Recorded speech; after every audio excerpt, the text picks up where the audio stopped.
Paz do Senhor a todos os amados ouvintes da Palavra de Deus. Estamos aqui mais um dia, desfrutando de uma vida diária com Deus, e eu quero hoje meditar com os irmãos sobre uma história emocionante da Bíblia Sagrada, a história de Ruth.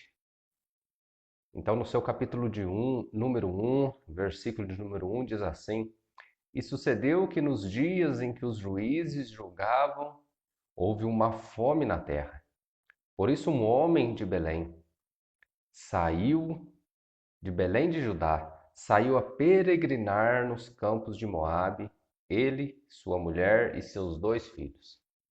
Para entendermos um pouco dessa situação que a nação de Israel se encontrava, se voltarmos no livro de Juízes, o capítulo de número 21 e o versículo de número 25 diz assim: Naqueles dias não havia rei em Israel, porém cada um fazia o que parecia reto aos seus olhos.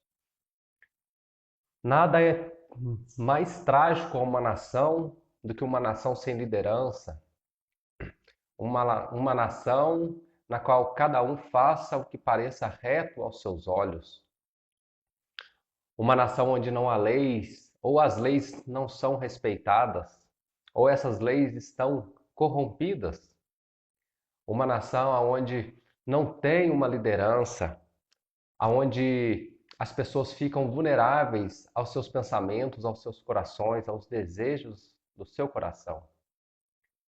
E a gente percebe que nesse tempo a nação de Israel está passando por fome, porque a corrupção da nação de Israel, esse período aqui dos juízes, ele é marcado por isso. O povo de Israel, eles abandonavam a Deus, eles se corrompiam, se entregavam às práticas idólatras daquelas nações vizinhas. Com isso, os seus inimigos ao redor lhe dominavam e escravizavam a nação de Israel, fazendo com que toda a colheita que o povo de Israel tinha que ser ali roubado pelos seus inimigos, era roubado pelos seus inimigos. E aí, em meio a essa crise, esse sofrimento, essa dor, a nação de Israel, ela clamava a Deus por livramento. Deus socorria essa nação, levantando ali um juiz. E esse juiz ia, libertava a nação dos seus inimigos. Mas após a morte desse juiz, novamente a nação se esquecia do Senhor, voltava aos pecados, e esse ciclo vicioso repetia diversas vezes ao longo do livro de Juízes. E em um desses momentos surge a história de Ruth. A Bíblia fala que estava com fome na terra de Judá, na terra de Belém. Então um homem por nome Elimeleque, ele decide, juntamente com seus filhos Malom e Quilom, e sua esposa Noemi, ir peregrinar nos campos de Moabe.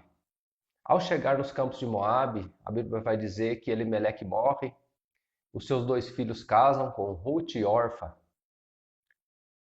E também vem a falecer esses 2 homens, Malom e Quilom, ficando ali 3 viúvas. As viúvas, na época do Antigo Testamento, na época no Oriente Médio, eram pessoas completamente vulneráveis. Uma viúva, se ela teria algumas opções, ela poderia voltar para a casa do seu pai, se ele aceitasse. Ela poderia virar uma mendiga, ficar mendigando pelas ruas, ou, em alguns casos, ela até mesmo viraria uma prostituta para poder ali se manter viva. Então a situação para essas 3 viúvas, Ruth, Orfa e Noemi, era desastrosa, era desencorajadora, era desanimadora. Quando eles olhavam para frente, pensavam no seu futuro, era algo que não dava brilho no olho. Então Noemi, ele despede suas 2 noras, Orfa volta para trás, mas Ruth, ela entende que o Deus de Israel é o Deus verdadeiro. Porque quando vamos ler aqui no texto, ela diz o seguinte: Noemi, ela vai dizer aqui, no versículo de número 11 do capítulo 1, porém Noemi disse, voltai, minhas filhas, porque ireis comigo? Tenho eu ainda no meu ventre mais filhos para que vos sejam maridos? Voltai, filhas minhas, ide-vos embora, que já muito sou para ter marido.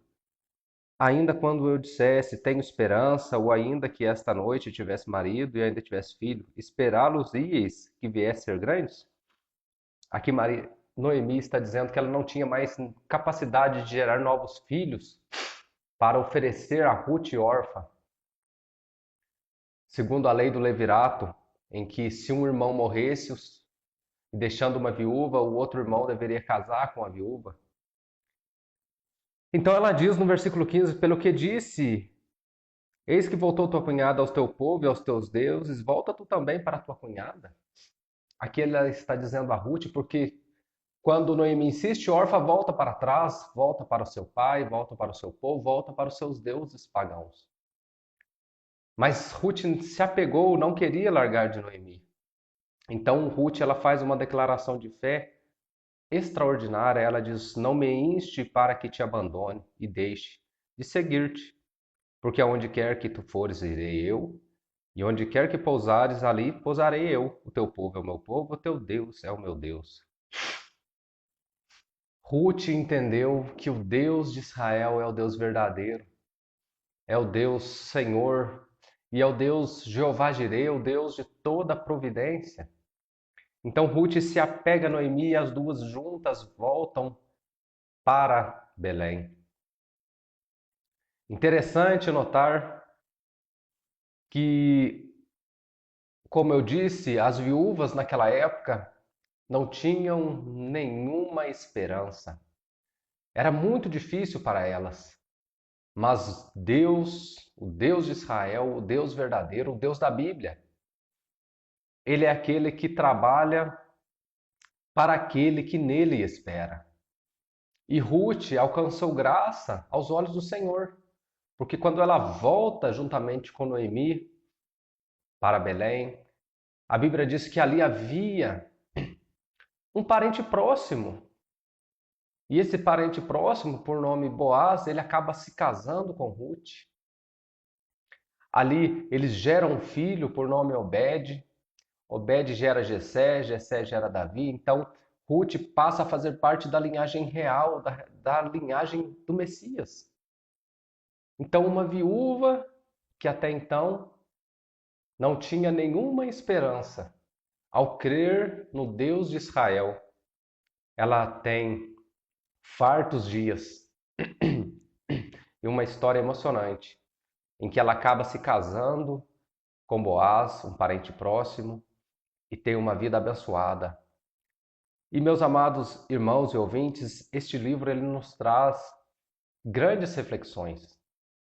A primeira é que não importa a situação na qual estejamos vivendo, de crise, de problemas, de tempestades, se crermos e esperarmos no Deus Todo-Poderoso, no Senhor Jesus Cristo, Ele trabalha para o que nele espera. A Bíblia nos afirma, nos traz essa afirmação. Então, de repente, se nós hoje nos encontrarmos em situações difíceis de crise financeira, de crise espiritual, de crise na família, crise emocional, crise no trabalho, o Senhor trabalha para o que nele espera, naquele que humildemente aguarda o socorro do Senhor. Então, devemos ficar como servos obedientes, humildes, fazendo a vontade do Senhor, porque Ele, o apóstolo Pedro nos diz, humilhai-vos debaixo da potente mão de Deus, para que a seu tempo vos exalte. E um outro ensinamento fascinante desse livro é que Ruth, uma estrangeira, segundo a lei, não poderia um judeu se casar com uma gentia, com uma estrangeira. Mas Ruth, ela não só casa com um judeu, como ela passa a fazer parte da linhagem messiânica. Isso mostra a graça de Deus, o Deus das nações, o Deus que criou o ser humano e ama todas as nações e deseja salvar todas as nações. O plano de salvação não era somente para os judeus, mas também para os gentios. Deus deseja salvar a todos. O apóstolo Paulo escrevendo a Timóteo, ele diz que Deus deseja que todos os homens sejam salvos e venham ao conhecimento da verdade. Então Deus ele deseja a salvação de todos os homens. Mas para isso é necessária a pregação do evangelho por todos os cantos, porque a fé ela vem pelo ouvir da palavra de Deus. E por último, mais